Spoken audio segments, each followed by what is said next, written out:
Israel Adesanya versus Anderson Silva. More like Anderson Bronze, as I've been saying this whole time. He's past his prime, let's be real. But also, what a performance. I don't know how many people I knew, including myself, thought that Israel Adesanya was going to go out there and walk through Anderson Silva. Even though I don't even think Israel Adesanya is that good, this has lowered my expectation for him to challenge the title. You should be dealing with Anderson Silva a lot easier than that. That's all I have to say. I don't know if it was he was shell-shocked, maybe. His idol was in front of him for the first time. He didn't expect it to be like this. Maybe he got nervous. All of a sudden he's the main event on a pay-per-view because of what happened with Whittaker, which I've already talked about enough. Yeah. Props to Anderson. Even though he lost, you weren't expecting him to win. No one was expecting Anderson to win. Other than some die-hard Anderson Silva fans, yeah, he's going to do it, he's going to do it, he's going to beat this young kid up. Calm the fuck down. Never in a million years was Anderson Silva going to win this fight. But what we were looking at was how well Israel Adesanya won this fight. In my opinion, Israel won 2 clear rounds, 1 and 3, and the second round was a toss-up. Could have gone either way. I don't think Israel's getting a title shot. There's no way Israel Adesanya's getting a fucking title shot for that performance. I know he feels like he is going to get one, and he says, I'm going to sit out and wait and fight whoever wins out of Kelvin Gastelum versus Whittaker when they reschedule that fight soon, hopefully. And I don't think that's the case. I think they're going to give Israel Adesanya another fight, because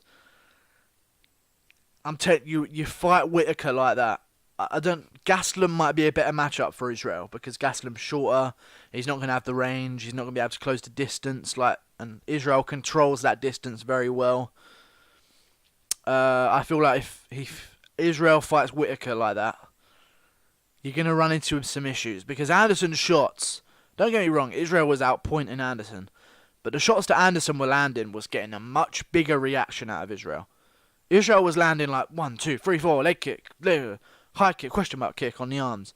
And Anderson was just eating all of it, and it didn't seem to faze him at all. I didn't seem to put him off going forward. Israel would get clipped in some exchanges. And it'd be like, oh my god, Anderson could knock this guy out. Like, this is when I first watched the fight, and I was watching the second round, I was like, holy shit, Anderson could knock him out this fight. That's very realistic. Very important to note. Israel Adesanya, undefeated, never been finished in his career, but he has been in kickboxing.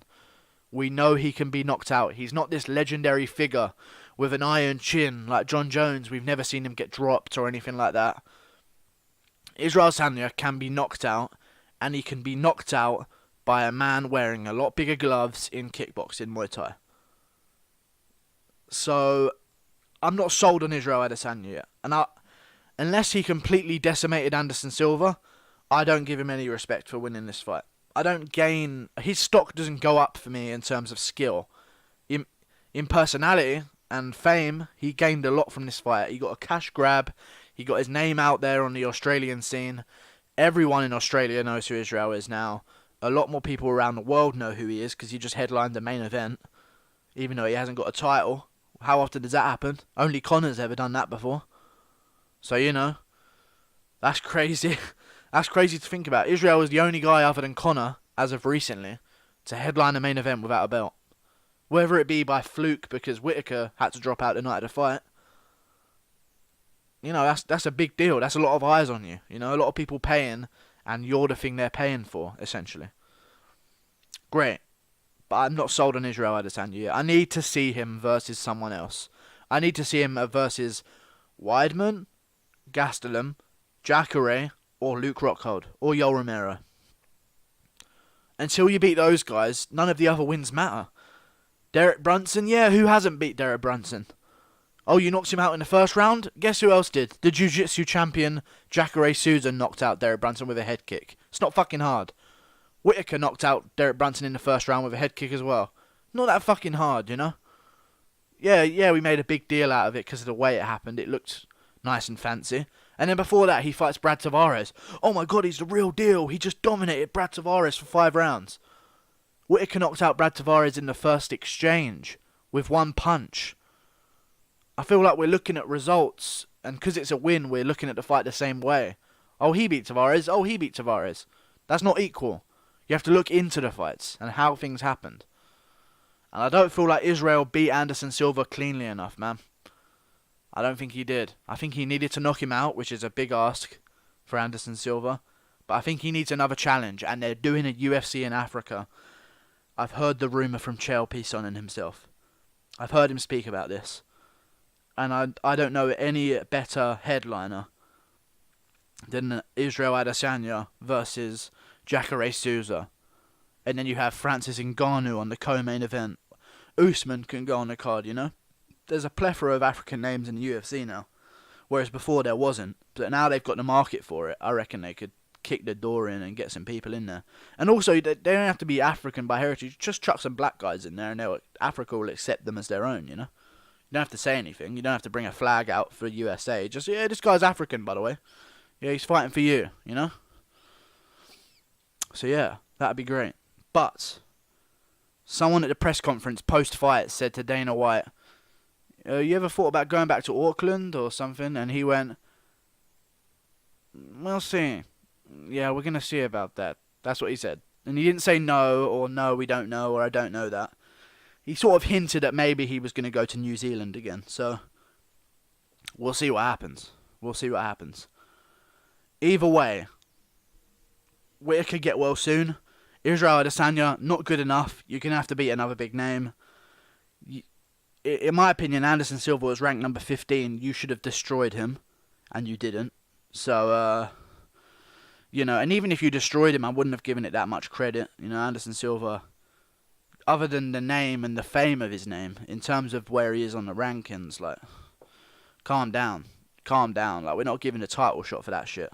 And Dana White said in the pre-fight press conference, someone asked, people have mentioned that this would be for the title, the next title shot, this fight.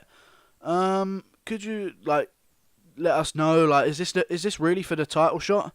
And Dana White goes like this. He's very smart, Dana White, because he'll say enough to get the question to go away, but he won't give the journalist the words that they need. And this is what Dana White said. He said, yeah, definitely, man. I mean, there's no secret. This fight is for the number 1 contender spot. He very nicely dodged around the word of saying this is going to be for the next title shot. The number 1 contender spot. What does that mean, Dana? I don't know. We could fight again, you know. I feel like he's tricked Anderson and Israel for taking that fight on the co-main event under those conditions, and I think he's going to give Israel another fight before he fights for the title, because especially with Whittaker and Gastelum being postponed to at least 3 or 4 months from now, maybe. You know, you can't have guys sitting out on the sidelines for that long. And let's say Whittaker fights Gastelum, beats him, gets injured, and he's out for another 6 months. There's going to be some fights in between. You've got Paulo Costa, Yoel Romero, Israel Adesanya versus Jacare. Let's make these fights happen. Chris Weidman, fuck off up to light heavyweight. No one wants to hear from you. Luke Rockhold, fuck off up to light heavyweight. No one wants to hear from you because you're not fighting any of the top guys. And if you're Chris Weidman, you're fighting, but you're just losing over and over again. So, what are we gaining from here? Like and subscribe, guys. Great fight. It was a great fight. I thoroughly enjoyed myself.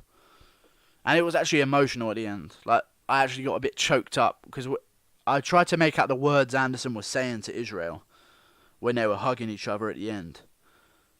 And he was saying something like, my time is over. I pass you the torch. Do me proud, he said. And Israel was saying, you're my hero, bro. Like, I didn't. And it was actually a genuine moment between the two of them. Like, Israel genuinely is a huge, like, Anderson Silva is his hero in life. And I didn't think he wanted to admit that before going into the fight, but when the fight was over, you could see it, like, on both of them, the way they were embracing each other. And Anderson Silva must have seen a clone of himself in Israel and sort of related to him, like, earlier on in his career, you know. So, yeah, wholesome moments in the UFC. In my opinion, it was a great night of fights. I don't care about anything that happened. Now we get to see Whittaker and Gastelum. If it happened yesterday, we'd be like, oh, it's already happened, oh well. But now we still get to see that fight. We still have to look forward to it. And plus, it's not like there's a clear contention at middleweight, you know? It's not like there's a list of guys waiting for the title shot. No. Yoel Romero's lost to Whittaker twice. Kelvin's ranked number 4. He's lucky to be getting a fucking title shot in the first place. Don't get me started on Kelvin Gastelum right now. I'm not a fan of his fucking attitude. And then you've got Israel Adesanya, who they were talking about giving a title shot. He's ranked number 5. You've got Jacare sitting around doing nothing. Chris Weidman sitting around doing fuck all. Luke Rockhold working a modelling job on the side doing fuck all in the UFC. And you've got Paulo Costa versus Yoel Romero. So we'll see what happens. And I think that's in April. So, yeah. That's going to be interesting. If it's in April, Paulo Costa versus Yoel Romero, maybe it could be on the McGregor-Cerrone card. I like that. I like that. There's a lot. I love UFC right now. UFC is better than it's ever been. It feels like it's getting better and better and better. Damn! I mean, you still got to. I could talk for ages about how good UFC is right now. And if you don't agree, then Jesus, you're not looking in the right places. We got fights coming up, baby. We got fights until the end of March, I'm pretty sure. Fights every week.